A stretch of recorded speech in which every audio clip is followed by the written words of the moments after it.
ทุกข์ดับเพราะเห็นสัญโยชน์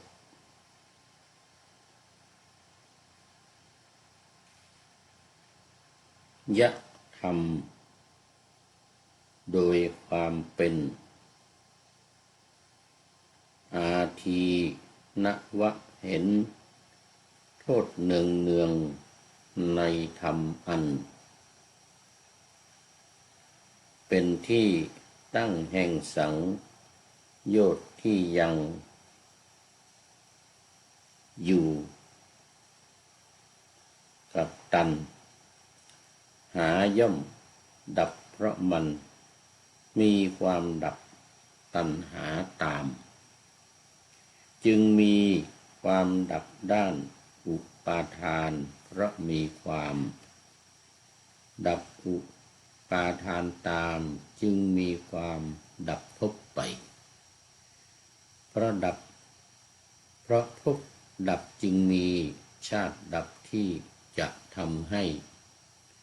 ชราดับสิ้นไปมรณะก็ดับตามโสกะปริเทวะทุกขโทมนัสความทับแค้นก็ดับตามกองทุกข์ก็ดับสิ้นลงขอถวายความนอบน้อมแด่พระรัตนตรัยมีพระพุทธเจ้าเป็นต้นขอถวายความเคารพพระมหาเถระพระเถรานุเถระเจ้าคณะพระสังฆาธิการทั่วโลกมีพระเดชพระคุณพระธรรมเสนาบดีเจ้าคณะภาค7วัดพระธาตุวสุเทพเป็นต้นและขออำนวยพรแด่ท่านผู้ฟังท่านผู้ชมสาธุชนพุทธบริษัททั้งหลายรายการธรรมะหลังธรรมวัดเย็นวันนี้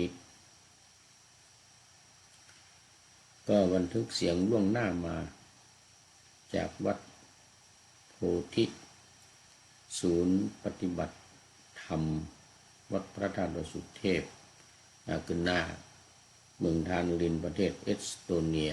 เหมือนเดิมตอนนี้ก็รู้สึกว่าจะดึกไปหน่อยFC ทั้งหลายก็คงยังหลับปุ๋ยกันอยู่เพราะว่าตอนนี้ที่เมืองไทยตีสี่ที่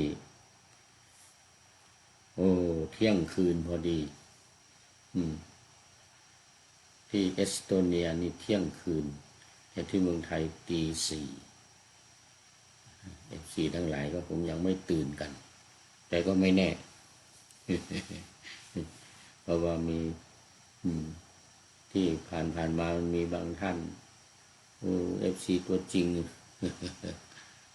ตื่นขึ้นมาเจอพอดีวะนะ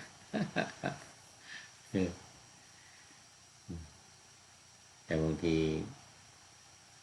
ก็มีที่นอนไม่หลับก็มีนะหลับตื่นหลับตื่นมันเป็นธรรมดา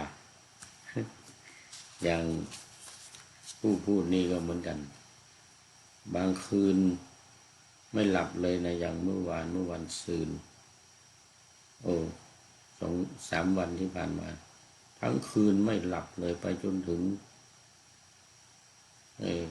8 โมงเช้าจึงม้อยหลับไปตื่นเอา11 โมงครึ่งฉันเพลพอดี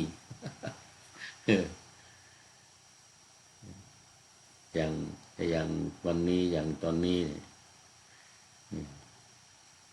ก็ยังไม่ง่วงเลยเที่ยงคืนแล้วยังไม่ง่วงเลยเพราะว่าที่อย่างที่เล่าให้ฟังว่าที่มาครั้งเนี้ยแทนที่จะประมาณ2-3 เดือนนะก็ปรับได้ปรับตัวได้แต่นี่7-8 เดือนแล้ว6 เดือนกว่า7 เดือนแล้วยังปรับไม่ได้ยังปรับไม่ได้นะก็ไม่เป็นไรก็ไปตาม สภาพไปตามธรรมชาติ วันนี้รายการธรรมะหลังธรรมะเย็นก็ขึ้นเรื่องใหม่แต่ยังอยู่ในสังยุตตนิกายเป็นนิทานนววสังยุตตนิกายพระสุตตันตเล่มที่16หน้า104ข้อที่202ถึง3ข้อ2ถึง203ในหัวข้อว่าทุกข์ดับเพราะเห็นสังโยชนียธรรมโดยความเป็นอาทีนวะหรือเป็นโทษอย่างที่ผ่านมานี้เราจะพูดถึงเรื่องคุณหรืออัศสาทะก็มีคุณมีอัศสาทะแล้วก็ไม่มีอาทีนวะคือไม่มีโทษเนี่ยทุกข์มันจึงเกิดแต่วันนี้ทุกข์ดับเพราะอะไรเพราะมีอาทีนวะหรือมีโทษของขันธ์ห้าโทษของขันธ์ห้านี่แหละปรากฏเหมือนกับที่บาหน้าธรรมาสไว้วันนี้ก็คือทุกข์ดับเพราะเห็นสัญโยชยทันโดยความเป็นอาทีนวะเห็น โทษเนืองในธรรมอันเป็นที่ตั้งแห่งสังโยชน์ที่ยังอยู่กับตัณหาย่อมดับ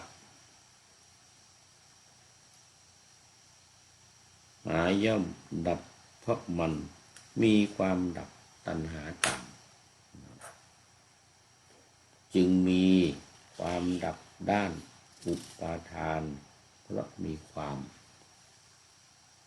ดับอุปาทานตามจึงมีความดับภพไปเพราะภพดับจึงมีชาติดับที่จะทำให้ชราดับสิ้นไปมรณะก็ดับตามโสกะปริเทวะทุกขโทมนัสความคับแค้นก็ดับตามกองทุกข์ก็ดับสิ้นลงอันนี้เป็นเพราะว่าเห็นสังโยชน์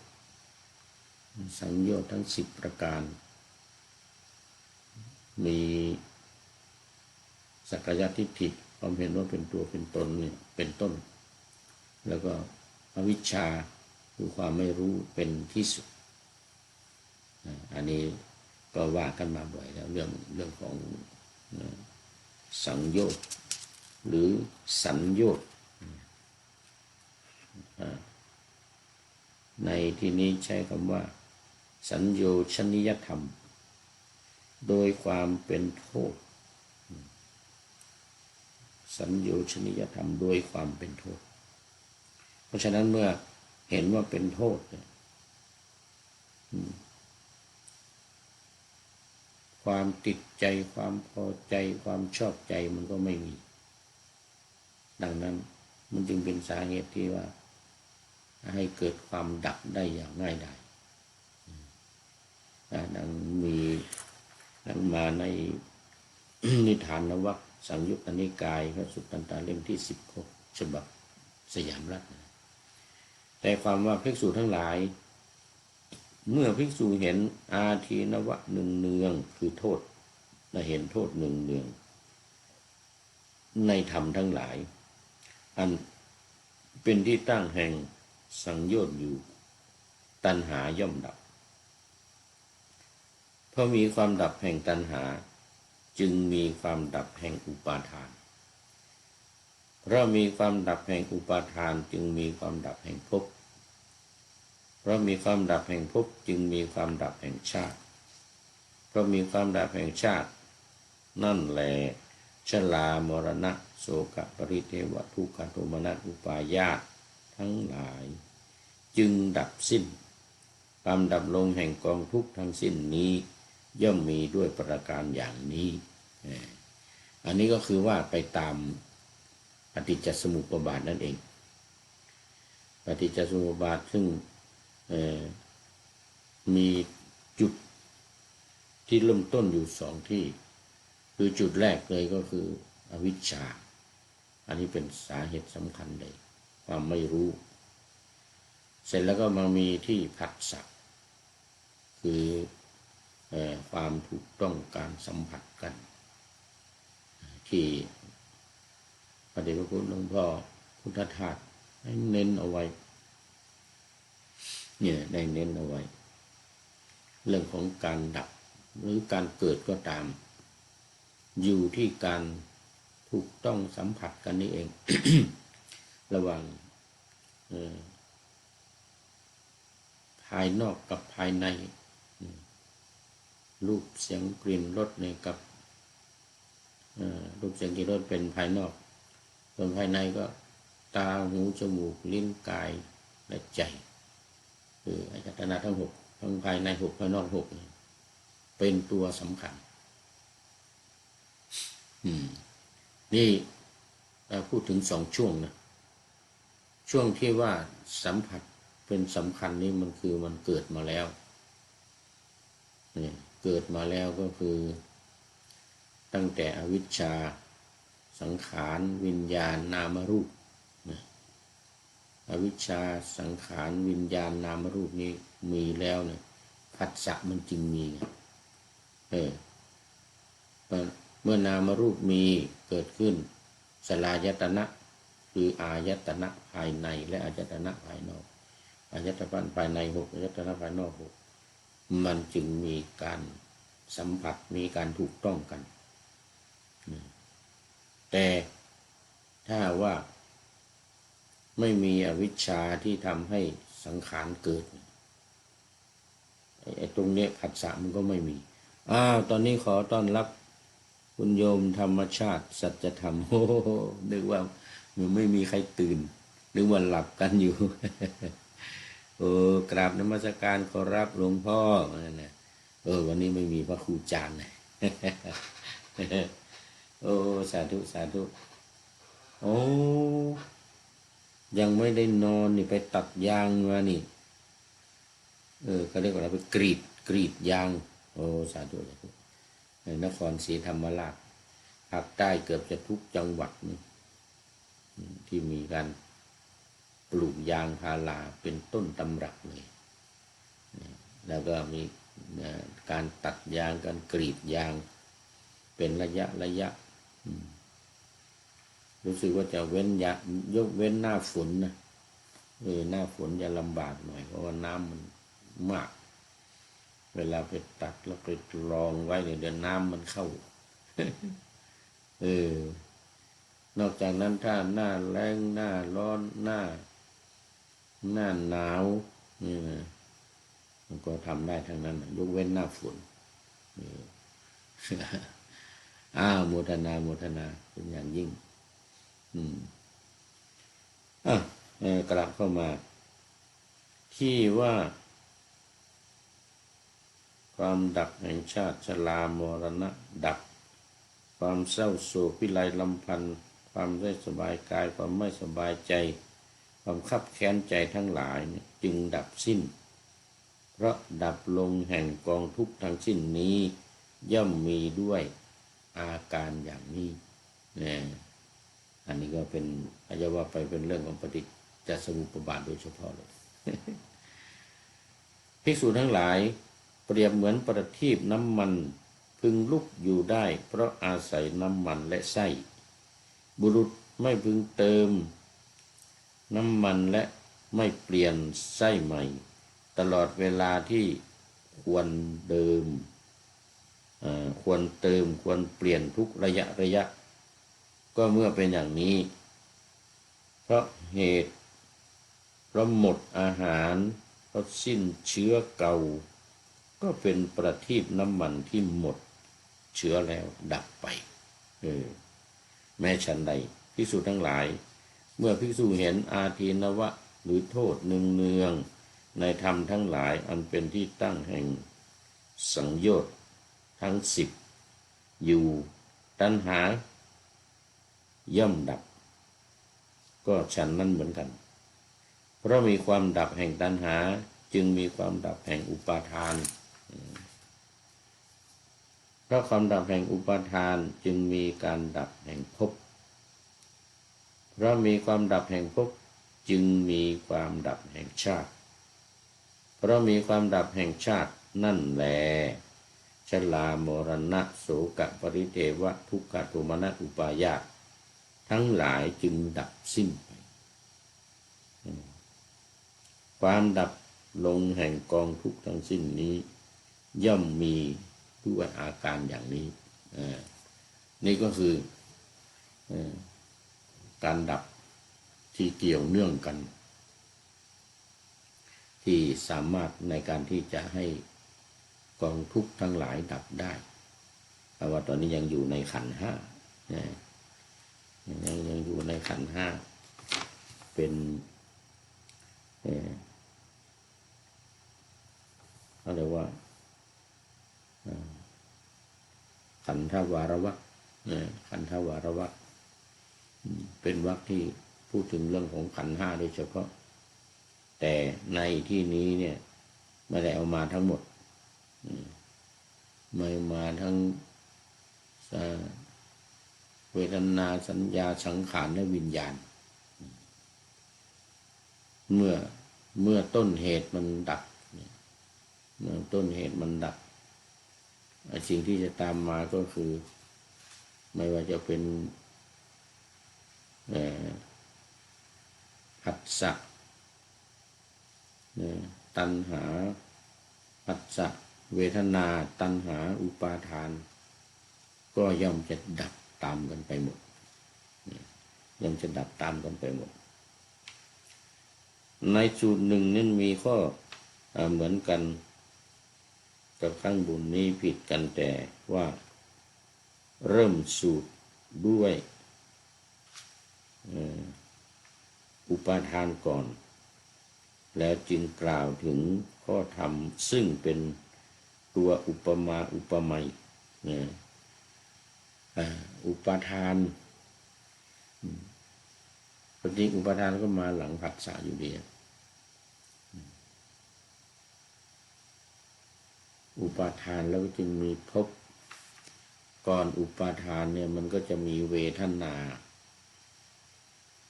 มีมีตัณหาซึ่งสืบเนื่องมาจากสลายตนะอายตนะภายใน6อายตนะภายนอก6เนี่ยมันทำให้เกิดเมื่อมันมีผัสสะมีการถูกต้องกันแล้วเนี่ย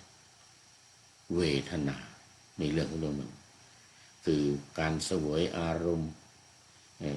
สมมติว่ามันเป็นสิ่งที่มีความสุขก็ทำให้อัศสาทะเกิดทำให้มันสิ่งที่มันไปในทางความทุกข์ก็ทำให้อาทีนวะเกิดเพราะตัวแปรสำคัญมันก็อยู่ที่ว่า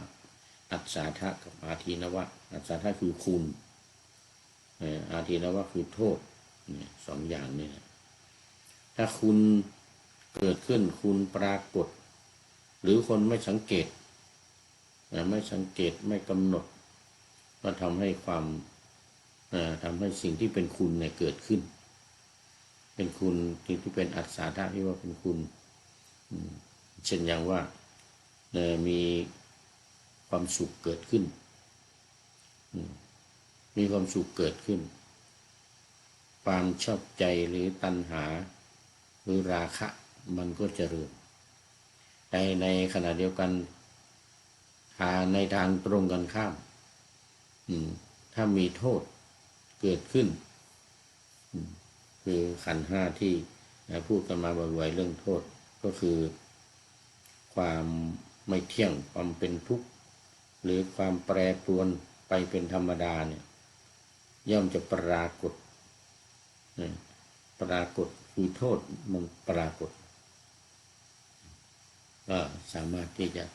กำจัดปัดเป่าออกไปได้แต่อย่าลืมได้ขณะใดที่คุณปรากฏหรืออัศทะปรากฏไอ้ความเวทนาคือความสุขมันเกิดแล้วมันก็ยั่งยืนมั่นคงต่อไปอันนี้เรื่องมัน ดังนั้นมันจึงอยู่ที่ว่าต้นตอจะอยู่ตรงไหนถ้าต้นตอคืออวิชชานี่แน่นอนวิชชาแต่ถ้าเอาต้นตอมาเริ่มที่ผัสสะมาเริ่มที่ผัสสะซึ่งสังขารวิญญาณนามรูปสลายตนะทั้งหลายเหล่านี้มันมีมาแล้วมันสมบูรณ์อยู่เพียงแต่ว่าจะมาต่อยอดให้ว่าไอ้ตรงไหนดับตรงไหนเกิดตรงไหนดับมันก็คือภพชาติชรามรณะโสกปริเทวทุกขโทมนัสอุปาญาตอันนี้เป็นปลายต้นมันจริงๆคืออวิชชาความไม่รู้ซึ่งเราหมายถึงการไม่รู้อริยสัจธรรมทั้ง4ประการคือความทุกข์สาเหตุของความทุกข์การดับทุกข์และข้อปฏิบัติให้ถึงการดับทุกข์ก็มาลงที่มรรคคือมีองค์8ประการ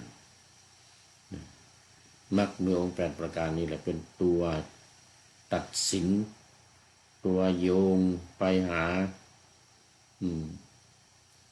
สิ่งที่เป็นต้นเหตุ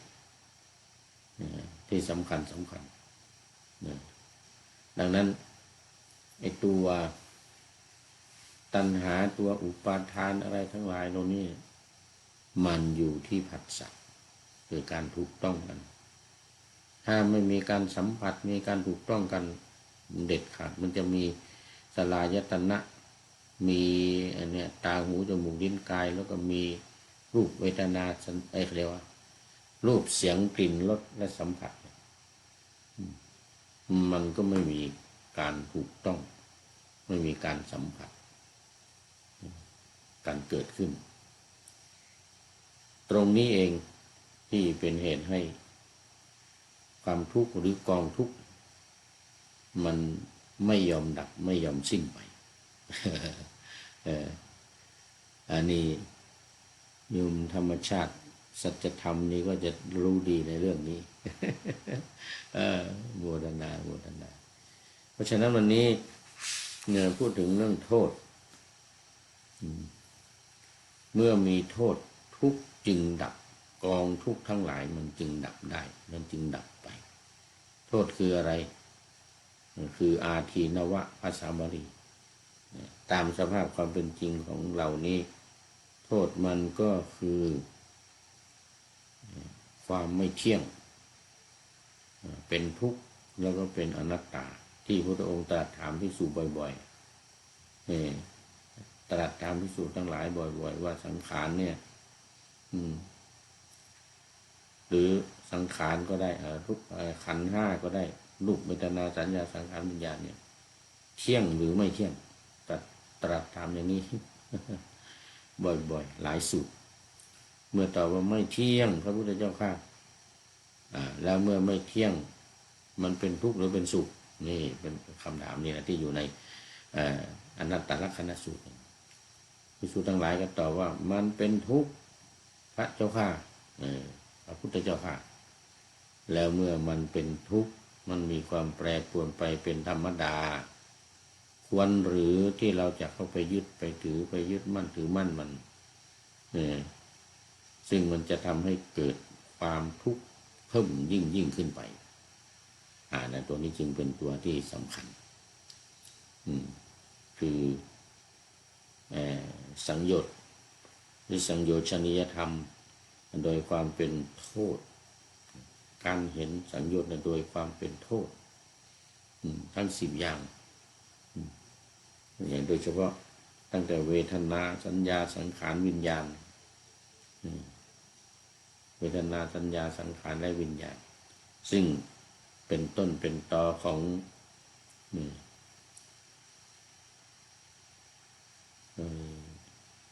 จักขุโสตคานะชิวหากายมโนซึ่งเป็นสิ่งที่รองรับอย่างตาเนี่ยจักขุนี่ก็รองรับรูปหูรองรับเสียงจมูกก็รองรับกลิ่นลิ้นก็รับรสชาติของอาหารส่วนกายก็รับสิ่งของที่มาสัมผัสความเย็นความร้อนความอ่อนความแข็งอย่างนี้เป็นต้นนี่ส่วนทางใจเป็นตัวรู้ก็คอยรับรู้อันไหนเกิดอันไหนดับเพราะฉะนั้นเมื่อเห็นสังโยชน์ทั้ง10ประการเนี่ยโดยความเป็นโทษนี่นะโดยความเป็นโทษเมื่อนั้นแลกองทุกข์ทั้งหลายก็ย่อมจะดับไปหมดไปเอาล่ะตอนนี้หมดเวลาพอดีโมทนาคุณโยมธรรมชาติจะทำเป็นเข้ามาเป็นคนแรกแล้วก็เป็นคนสุดท้าย ในวันนี้นะขออำลาพรากจากผู้ชมฟังที่เดินยืนนั่งนอนฟังทั้งหลายขอให้มีความสุขใจและกายสดชื่นสบายไปตลอดกาลนำเอาธรรมะไปปฏิบัติเพื่อให้กำจัดทุกข์ใหญ่ภัยพานพ้นเกิดตายในวัฏสงสารบรรลุนิพพานทุกท่านกันเถิดขอเจริญพร